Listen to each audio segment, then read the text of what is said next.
எல்லாருக்கும் வணக்கம். போன வீடியோவில் வந்து குரு வந்து தனியாக இருந்தால் என்ன மாதிரியான பலன்களை கொடுப்பார், அதே சமயத்தில் அதுக்கான விதிவிலக்குகள் என்னன்னு சொல்லிட்டு போன வீடியோவில் வந்து நாம் பார்த்தோம். ஸோ இந்த வீடியோவில் வந்து பார்க்குறப்ப இந்த ஹாரோஸ்கோப் ரீடிங் பண்ணுறதுக்கு வந்து ஏகப்பட்ட மெத்தட்ஸ் இருக்குது. அதில் வந்து ஒரு முக்கியமான மெத்தட் பார்க்குறது பிருகுநந்தி நாடி. அந்த பிருகுநந்தி நாடிப்படி பார்க்குறப்ப வந்து குரு வந்து தனியாகவே இருக்கிறதுக்கான வாய்ப்பே இல்லைன்னு சொல்லிட்டு புக்கில் போட்டிருக்கு.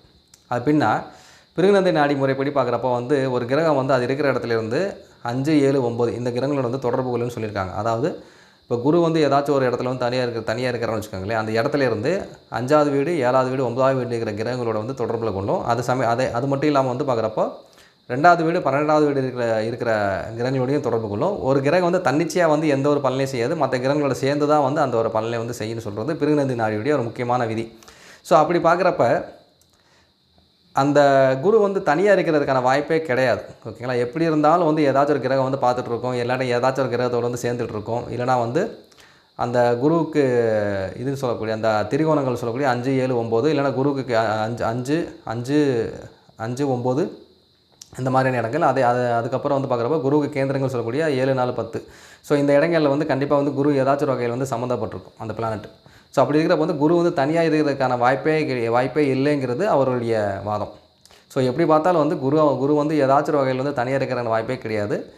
ஏதாச்சும் ஒரு கிரகம் வந்து கண்டிப்பாக பார்த்துட்டு தான் இருக்கும். அது வந்து ரொம்ப ரேரான கேஸில் தான் வந்து குரு எந்த கிரகத்தோடையும் சம்மந்தப்படாமல் வந்து தனியாக இருக்கிறதுக்கான வாய்ப்புகள் நிச்சயமாக இருக்கிறது. ஸோ அதனால் குரு நம்ம ஜாதகத்தில் தனியாக இருக்குது, அந்த பர்டிகுலர் காரகத்துவங்கள் வந்து வேலை செய்யணும்னு சொல்லிட்டு நினைக்கிறதெல்லாம் வந்து தப்பு. இப்போ வந்து குருவினுடைய காரத்துவங்கள்னு சொல்லி பார்க்குறப்ப முக்கியமான காரத்துவங்கள் இந்த குருவுக்கு என்னென்னு சொல்லி பார்க்குறப்ப குரு வந்து குழந்தையை கொடுப்பார், இந்த பெரிய தனத்தை கொடுப்பார். அதாவது அன்றாடம் நம்ம செலவு செய்யக்கூடிய பணத்தை சொல்கிறது வந்து சுக்கிரன். மிகப்பெரிய அளவில், அதாவது ஃபிக்ஸ்டு டெபாசிட் இந்த மாதிரி மிகப்பெரிய அளவில் வந்து ஒரு அமௌண்ட்டை சொல்கிறது வந்து பார்த்திங்கன்னா குரு. ஓகேங்களா? அதாவது குரு வந்து குழந்தையை கொடுப்பார், ப்ளஸ் வந்து நல்ல ஒரு குடும்ப வாழ்க்கையை கொடுப்பார், ப்ளஸ் வந்து அவருக்கு நல்ல ஒரு பெரும் தனத்தை கொடுக்குறது குரு தான். இப்போ அந்த குரு வந்து கொஞ்சம் யாரோட ஜாதகத்தில் குரு வந்து பலவீனமாக இருக்கிறாரோ அவங்களுக்கு வந்து பேசிக்காகவே வந்து இந்த விஷயங்கள் எல்லாமே நடக்கிறதுல வந்து கொஞ்சம் தாமதப்படும்.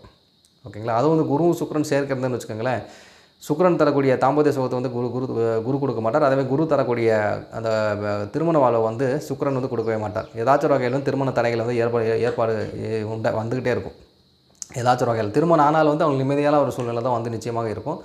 அதனால் குரு வந்து தனியாக தான் இருக்கிறார், கேந்திரத்தில் இருக்கிறார். குரு வந்து அந்த பர்டிகுலர் பாவம் வந்து வேலை செய்யாதுங்கிறதெல்லாம் வந்து இப்போ இருக்கிற சுச்சுவேஷனுக்கு வந்து ஒத்து வர மாட்டேங்குது. ஏதாச்சும் ஒரு வகையில் தொடர்பில் தான் வந்து குரு இருக்கிறார். வேணும்னா அந்த பெர்சன்டேஜ் வைஸ் அந்த நடக்கக்கூடிய பலாபலங்கள் வந்து குறையுமே தவிர சுத்தமாகவே வந்து அந்த பாவங்கள்லேருந்து வேலை செய்யணும்னு சொல்லிட்டு நம்ம சொல்லவே முடியாது. ஓகேங்களா? நன்றி, வணக்கம்.